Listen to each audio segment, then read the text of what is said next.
Szakmat. Egy hogy van vége. Most kezdődik csak igazán. Figyelj. Te a hátamba vágtad, én meg pajzsnak használtam a kést. Minden hazug szavat csak táplálta bennem az égés. Olyan mélyre ástál, hogy már láttam a pokol alját, de elfelejtetted, aki lentről jön, az nem kéri a holnapját. Most nézd a mutatót, az én órám végre ketyeg, de meg csak porszem vagy ott, ahol én építek hegyet. A karmád nem kopogtat, az ajtót rúgja rád éppen, én meg a vibből nézem, ahogy elbuksz a sötétbe. Ez a bosszú nem bű, ez tiszta matematika. A nevedet törlöm, ez a végső taktika. Amit elvettél tőlem, az kamatostul adod vissza. A sorsod a kellyet, az utolsó cseppig vissza. Nincs kegyelem, nincs alkut, csak a néma csend. Én vagyok a káosz, amiben te keresed a rend.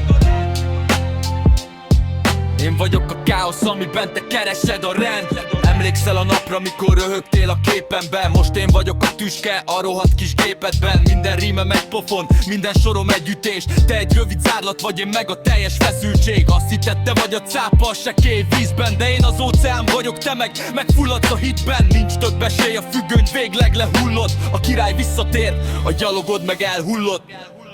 Sakmat, ne is próbálj felállni, maradj ott lent, jól áll neked a por.